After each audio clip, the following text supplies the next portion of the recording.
Alright, there's no flattering light in this room, so you're just gonna have to deal with my tired eyes. I was looking at my channel and watching a few of my old videos, and there were a couple of things in my vlogs that I mentioned that at the time didn't have any closure or end, and they have since come full circle, those topics. One of them I actually talked about in my Biscuit vlog, where I talked about finding the stray dog Biscuit. I spoke of a dog I had just found a week prior with a broken pelvis that I was recuperating and, you know, just getting him ready to be rehomed. Well, that was in 2011. It's 2013, and Lucky Jack is still living with me because everyone that I've ever found and tried to rehome, aside from Biscuit, I have ended up keeping. That's the story with Holly, my little Chihuahua girl, and Lucky Jack as well. So, you know, we're just part of a little funky family there. And he's just as much of a handful today as he was when I found him. Age has not mellowed out that dog. Another thing I spoke of was how I had gone to one of my first protests for the Lobster Zone at a horrible bar called Wardlow Station in my hometown. And basically, just go ahead and watch that video. I don't want to have to fill in too much about that cruel, cruel game. Since that first protest I talked about going to, I went to several more. The owner of the bar and the drunk patrons were just jerks to us, demonstrators, and kept the game. The campaign kind of lost a little steam and got put on the back burner, and then, so no action was taken for a while. And then the bar was on a television show, a reality show called Bar Rescue or something. And when the show gave that bar a makeover, they got rid of the game. So Wardlow Station, now called Lana's Cantina or something, which is still a shitty establishment. I would not give them my money because the only reason they got rid of the game was because basically someone on the show said they should or had to. And so it's not because of a compassionate action that she decided to get rid of the game. I still wouldn't give her my money, but it's kind of a victory for the lobsters there in that regard. Also, to continue on the same topic of activism and protests, those of you that are close to me know that last year I suffered a tragic personal loss. Since then, my activism kind of just fell by the wayside. It was too emotional. Didn't know how to deal with a lot of stuff.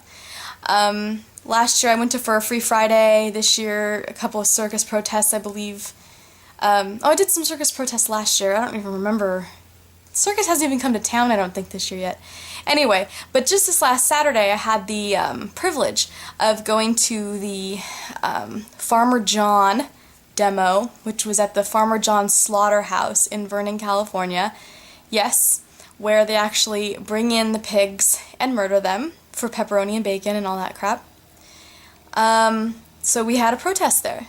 And as I understand it, Farmer John kills 7 days a week. But they did not kill on that Saturday while we were there protesting, which means we did impact their business, we did waste their money, lose them money, and that's how we're going to take them down. And it's a disgusting place.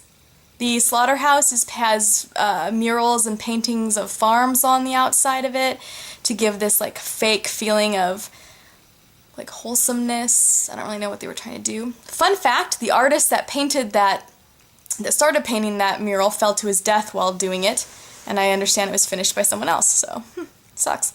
Anyway, it's a wretched, wretched place. Even though there were no killings taking place while we were there, the place smelled of death. It was just disgusting. Disgusting. And it's really sobering when you're there, and, you know, we did chants and held signs, and we did like a funeral procession for the pigs. And it was just really intense to go up to the gates and look in there and just see where so many abuses and tortures take place and all these lives are lost. it was just really, really intense. And it was really the thing that spoke to me and is really getting me excited again about activism and going to demos and protests. A couple of weeks ago, my husband and I were driving to Las Vegas, and as we were driving out, we passed a hog transport truck. And I just saw all these, these snouts and ears and cheeks and eyes, pressed up against the holes because these pigs had never seen sun or felt wind, their whole lives. They've been in like a big shed or a big building on concrete floors. And, so they're getting all these feelings, ironically, I don't know if ironically is the right turn of phrase, but on the day that they're going to die. So we passed the hog transport truck and I got all teary and everything like that. And then when we were coming back from Vegas, we got passed by 5 or 6 empty transport trucks. And that was just like tearing my heart out. And so then that made my mind up from going, maybe to the Farmer John protest to going. And I don't regret it. It was an amazing experience.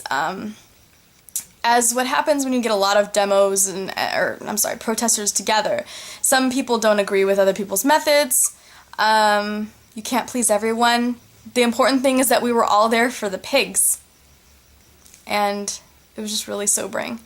So I just kind of wanted to give you a little bit of an update on Lucky and the Lobster Zone and just kind of how I'm jumping back into activism, and it feels really good. It's like I've been away too long.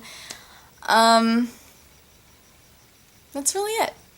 So, those of you that care, there you go. Those of you that don't, I don't know why you're watching this, so screw off.